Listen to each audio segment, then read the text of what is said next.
నాగర్ కర్నూలు జిల్లా కల్వకుర్తిలో ఎమ్మెల్యే కసిరెడ్డి నారాయణ రెడ్డి పర్యటించారు.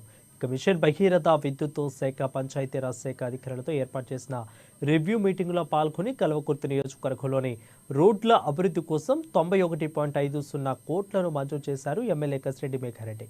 ఇక పలువురు అధికారుల పనితీరుపై ఆగ్రహం వ్యక్తం చేసి అధికారుల తీరు మార్చుకోవాలని హెచ్చరించారు. గ్రామ ప్రజలకు తెలియకుండా కరెంటు కట్ చేస్తే చర్యలు తప్పవని అధికారులను హెచ్చరించారు కసిరెడ్డి. మీరు ఎందుకు కరెంట్ పోయింది చెప్పండి. టెక్నికల్గా ప్రాబ్లం ఉన్నట్లయితే దాని నిజం. ఒకవేళ ప్రాబ్లం అయింది, బ్లాస్ట్ అయింది, ఏదో అయింది వింటారు. కరెంట్ ఆఫ్ చేస్తారు, ఎందుకు ఆఫ్ చేస్తారు చెప్పండి. నేను ఎందుకు ట్రాన్స్ఫర్ అవ్వాలి?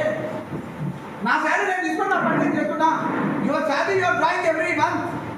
దాన్ని శీఘ్రగతిలో అయిపోవాలని చెప్పేసి మనకు గౌరవ ముఖ్యమంత్రి గారు మన ప్రాంతవాసి మనకు అందరికి తెలిసినటువంటి వ్యక్తి, ఈ ప్రాంతం అంతా కూడా తెలిసినటువంటి వ్యక్తి కాబట్టి వారు మరి శ్రద్ధ పెట్టేసేసి పాలమూరు రంగారెడ్డి కానీ కంప్లీట్ చేయాలని చెప్పేసి వారి తాపత్రయం.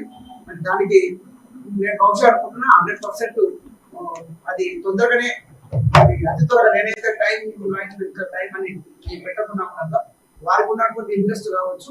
ఈ ప్రాంతం మరి ఎక్కడైతే ఆగిపోయిందో అక్కడి నుంచి మరి కల్వకుర్తిలో రోడ్స్ బాగలేదు అని చెప్పేసి మరి 91 crores 51 lakhs 91 crores 51 lakhs అంతే అండి. 91 తర్వాత పెద్ద ఉన్నటువంటివి 13 పెద్ద రోడ్లు పెద్ద అని చెప్పొచ్చు. ఒక్కొక్కటి 25 కోట్లు 10 కోట్లు 4 కోట్ల నుంచి ఉంది. ఏ రోజు కూడా చూడనటువంటిది 91 crores 51 lakhs 91 crores 51 lakhs నిన్నటి రోజు నిన్న ఇది